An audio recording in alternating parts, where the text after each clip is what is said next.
Ma Ying-jeou summoned over controversial visit.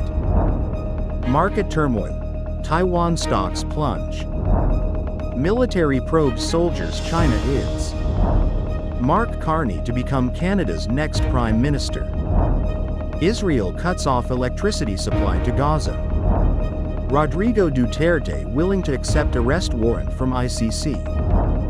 Strike at Germany's Hamburg airport. Man arrested after scaling London's Big Ben with Palestinian flag.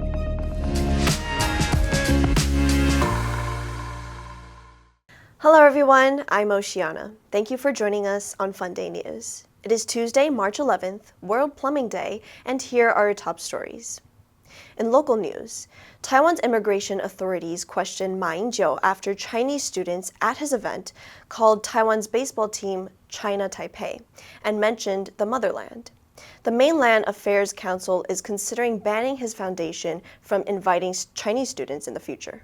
U.S. recession fears triggered a global sell-off, with NASDAQ and Philly Semiconductor Index tumbling over 4%. Taiwan stocks opened down 333 points, dragged by TSMC's 29 NTD drop. TSMC later hit a 963 NTD, pushing the index down over 690 points, breaking the 22,000 mark. Taiwan's Defense Ministry is expanding checks on military personnel holding Chinese IDs, requiring them to sign declarations of renunciation. However, conscripts with dual Taiwan-China status are still required to serve, though their access to sensitive duties remains unclear. And in global news, former central banker Mark Carney will become Canada's next prime minister after the governing Liberal Party elected him as its leader on Sunday, as the country grapples with U.S. President Donald Trump's trade war and annexation threat, while a federal election looms. Carney, 59, replaces Prime Minister Justin Trudeau, who announced his resignation in January but remains in office until his successor is sworn in over the coming days. Carney won by a landslide, securing 85.9% of the vote. He immediately became a front-runner in the leadership race when Trudeau resigned earlier this year. Carney navigated crises when he led the Bank of Canada and, in 2013, became the first non-citizen to head the Bank of England since its founding in 1694. His appointment won bipartisan praise in the UK after Canada recovered from the 2008 financial crisis faster than many other countries. The opposition Conservatives sought to make the election about Trudeau, whose popularity declined as food and housing prices rose and immigration surged. Trump's trade war and his talk of making Canada the 51st U.S. state have infuriated Canadians, who have been booing the American anthem at NHL and NBA games. Some are canceling trips south of the border, while many are avoiding American goods whenever possible. Israel cut off the electricity supply to Gaza, affecting a desalination plant producing drinking water for part of the arid territory. Hamas called it part of Israel's starvation policy. Last week, Israel suspended supplies of goods to the territory of more than 2 million Palestinians.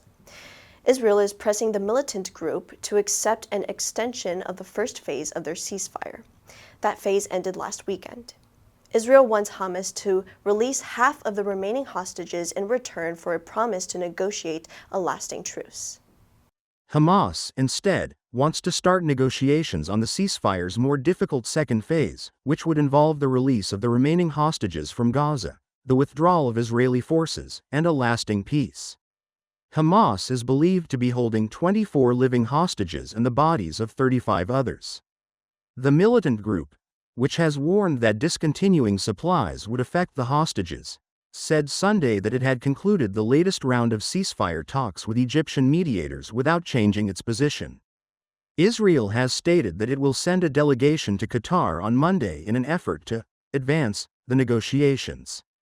Israel had previously warned that after halting all supplies, water and electricity could be next.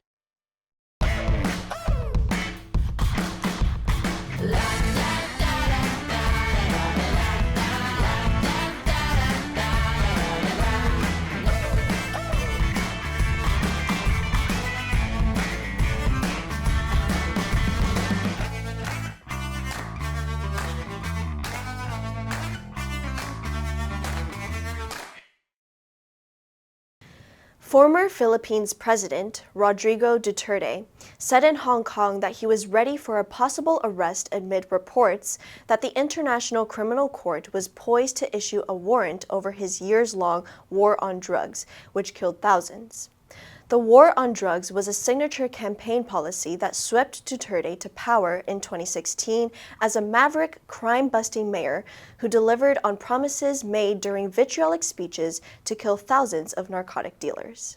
Bakit ko ginawa yan? Para sa inyo at ang inyong mga anak sa ating bayan.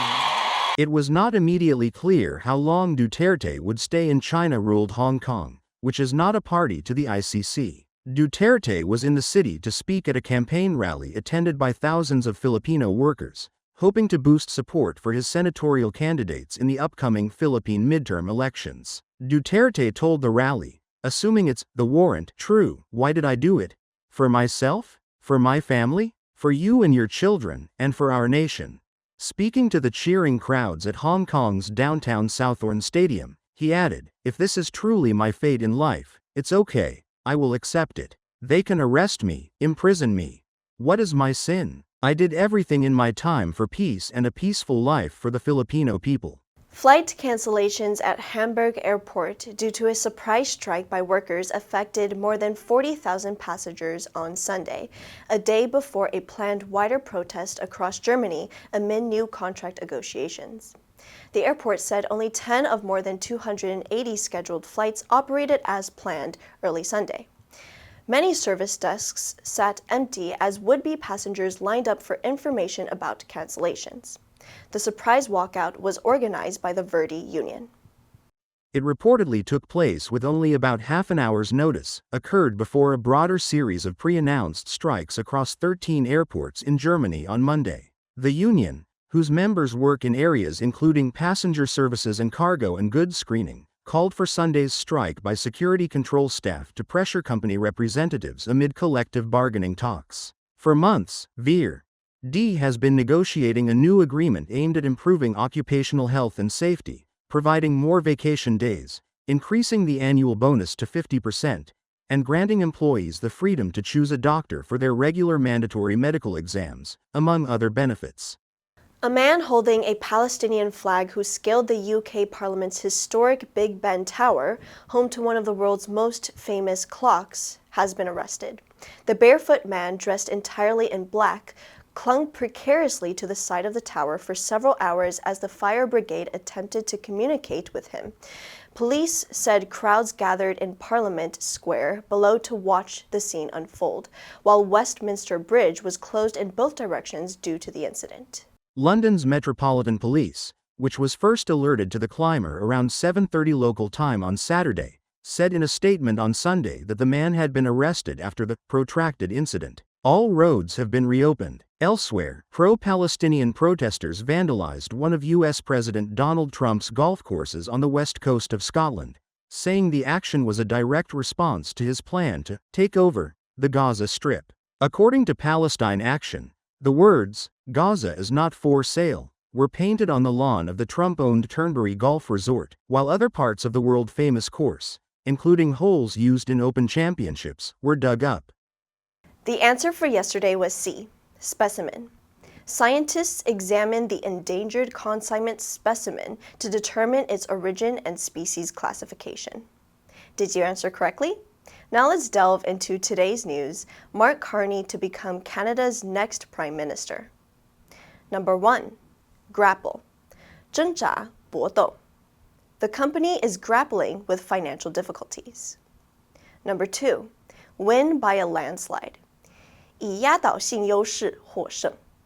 The candidate won by a landslide in the election, securing more than 80% of the votes. Number 3. Bipartisan. 两党合作的. The bill was passed with bipartisan support, showing agreement from both major political parties. Next, we have a multiple choice question for everyone to practice. Which answer would you choose? You can write your answer in the comments section, and the correct answer will be announced tomorrow.